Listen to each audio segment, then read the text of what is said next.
Assalamualaikum warahmatullahi wabarakatuh. Saya Muhammad Asadin Nur dengan NIM 23910611 akan menjelaskan sedikit tentang sistem bus.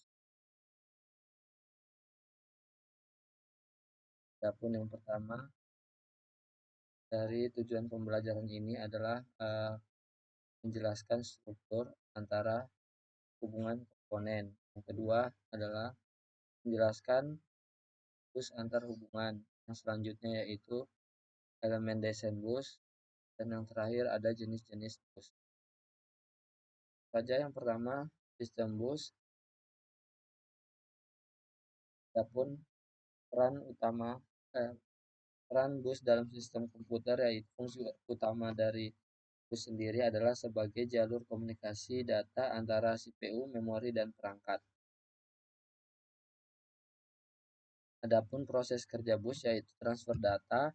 Data yang disimpan dalam memori diambil oleh CPU melalui bus. Yang selanjutnya yaitu ada output data. Hasil eksekusi CPU dikirimkan ke perangkat output sebagai monitor.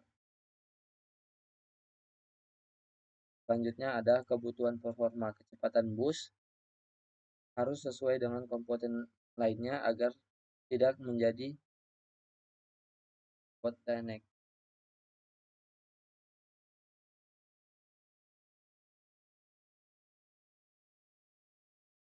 Selanjutnya ada elemen perancang bus. Yang pertama, parameter dasar perancang bus dapat dilaksanakan berdasarkan jenis. Yang pertama yaitu ada dedicated bus, yaitu setiap saluran khusus untuk data tertentu. Contoh hanya untuk data atau alamat. Yang kedua ada multiplier bus, menggunakan saluran tunggal untuk berbagai jenis informasi, yaitu data, alamat, sinyal, kontrol. Adapun keuntungannya yaitu menghemat ruang, kekurangannya sendiri itu memerlukan mekanisme decoding yang kompleks. Yang selanjutnya ada metode arbitrasi. Terbagi menjadi dua juga. Yang pertama ada tersentralisasi, yaitu memiliki pengontrol pusat untuk mengatur akses bus. Selanjutnya ada terdistribusi, yaitu setiap modul mengolah sendiri akses ke bus menggunakan logika kontrol. Yang selanjutnya ada timing. Yang pertama itu sinkron, event ditentukan berdasarkan clock, cocok untuk perangkat dengan kecepatan operasi seragam. Yang kedua ada asinkron, event tergantung pada validasi sinyal, fleksibel untuk perangkat dengan kecepatan berbeda. Selanjutnya ada lebar bus juga terbagi menjadi dua, ada yang pertama lebar data menentukan jumlah data yang dapat ditransfer sekaligus. Yang kedua yaitu lebar alamat menentukan jumlah lokasi memori yang dapat diakses. Adapun jenis transfer data mendukung operasi read, write, modify, write, atau transfer block data. Selanjutnya jenis boot.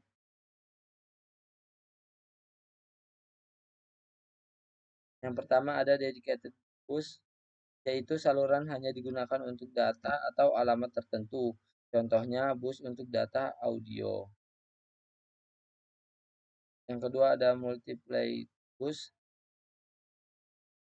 saluran yang digunakan untuk mengirim data atau alamat tertentu. Data, alamat, dan sinyal kontrol. Contoh untuk mengurangi jumlah saluran fisik. Adapun kekurangannya sendiri yaitu memerlukan mekanisme decoding tambahan. Untuk yang selanjutnya ada metode arbitrasi. Cara mengatur akses bus yang pertama ada tersentralisasi, yaitu satu modul khusus menentukan siapa yang dapat menggunakan bus. Modul ini bisa berupa fungsi pada CPU atau perangkat khusus. Yang kedua ada terdistribusi. Setiap modul memiliki logika kontrol untuk mengelola aksesnya sendiri. Masing-masing modul dapat menjadi master yang mengontrol transfer data. Kedua, metode arbitrasi intinya menugaskan suatu perangkat bisa modul ataupun CPU bertindak sebagai master kontrol pertukaran. Selanjutnya ada timing sinkron. Yang sinkron yaitu eh, menggunakan clock untuk sinkronisasi event. Keuntungannya yaitu implementasi mudah dan cepat.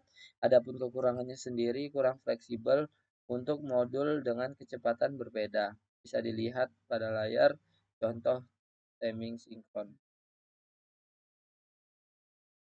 Selanjutnya itu timing asinkron. Event terjadi berdasarkan sinyal validasi. Keuntungannya sendiri dapat mengakomodasi modul dengan kecepatan berbeda. Yang adapun kekurangannya yaitu memerlukan mekanisme tambahan untuk validasi data. Bisa dilihat pada layar contoh timing asinkron. Selanjutnya itu lebar bus. Hubungan lebar bus dengan performa ada yaitu semakin lebar bus maka semakin besar data yang dapat ditransfer sekali waktu. Semakin besar bus alamat akan semakin banyak range lokasi yang dapat direferensikan. Selanjutnya jenis transfer data. Operasi yang didukung oleh sistem bus. Ada read kombinasi operasi.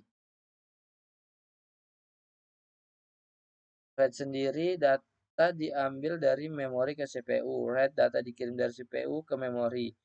Adapun kombinasi operasi untuk operasi kompleks.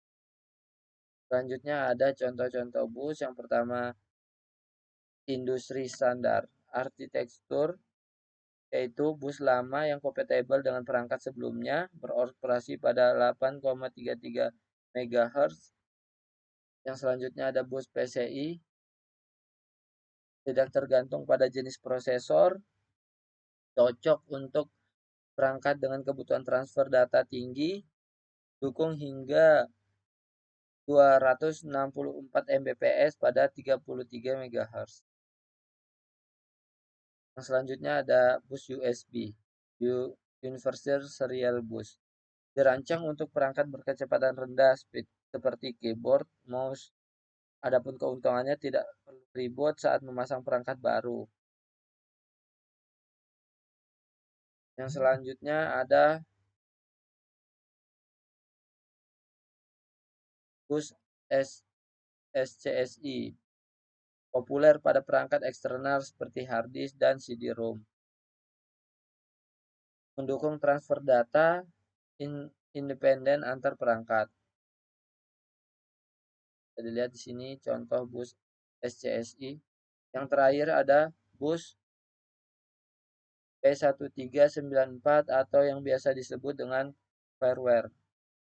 Dikembangkan untuk kebutuhan transfer data berkecepatan tinggi dan biasanya digunakan pada komputer dan perangkat elektronik seperti kamera digital. Dilihat di sini contoh-contohnya.